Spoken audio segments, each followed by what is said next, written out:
जय यीशु की। मैं हूँ प्रियंका डामोर और आप देख रहे हैं रेडियो वार्ता शीर्षक की हिंदी सर्विस। कलीसिया समाचार में आप सभी का स्वागत है। कलीसिया समाचारों में प्रमुख है, विश्व जल दिवस पर पोप ने कहा जल का दुरुपयोग ना करें। इजराइल में 11वें हफ्ते से विरोध प्रदर्शन जारी।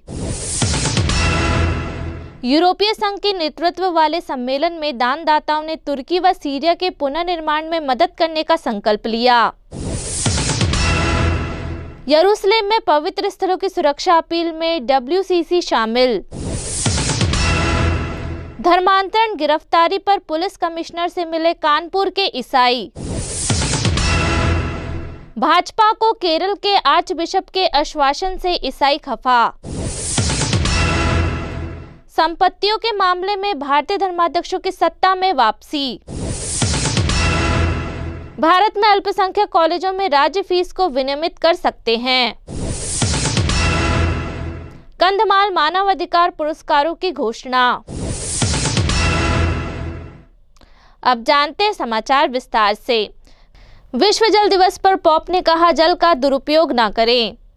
विश्व जल दिवस को चिन्हित करते हुए पोप फ्रांसिस हमें याद दिलाते हैं कि पानी एक प्राथमिक आवश्यकता है जिसे कभी भी बर्बाद नहीं करना चाहिए, इसका दुरुपयोग नहीं करना चाहिए या इसे आधार बनाकर युद्ध नहीं करना चाहिए।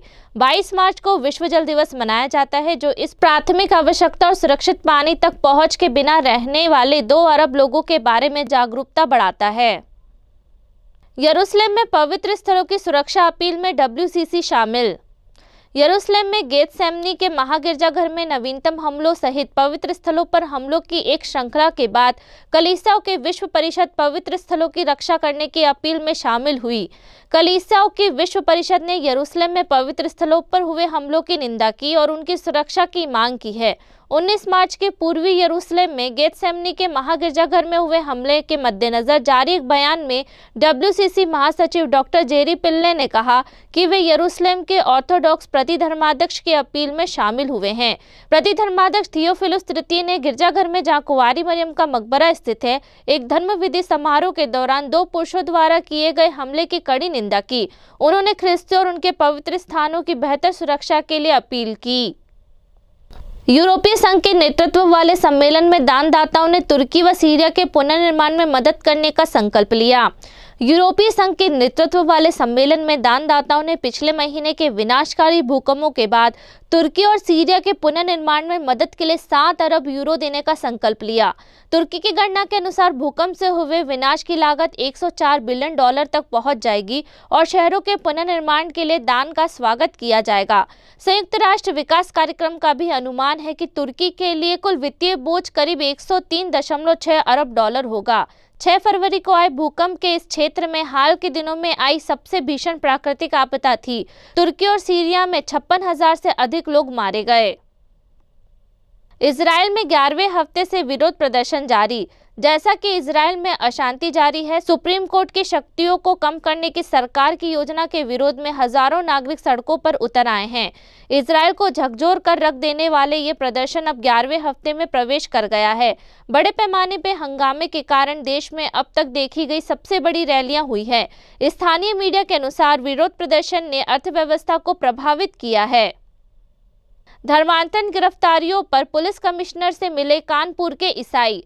उत्तर प्रदेश में कानपुर के ईसाइयों के एक प्रतिनिधि मंडल ने 21 मार्च को शहर के पुलिस आयुक्त P जोगदंड से कथित जबरन धर्मांतरण के आरोप और गिरफ्तारी के संबंध में मुलाकात की। यूपी धर्म परिवर्तन निषेध अधिनियम 2021 का उद्देश्य लालच, जबरदस्ती, बल या धोखाधड़ी के माध्यम से धर्म परिवर्तन को रोकना है।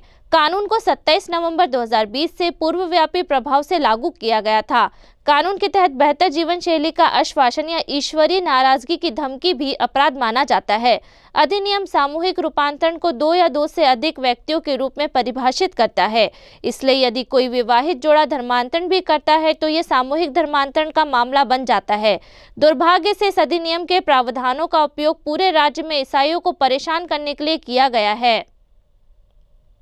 भाजपा को केरल के आर्चबिशप के आश्वासन से ईसाई खफा।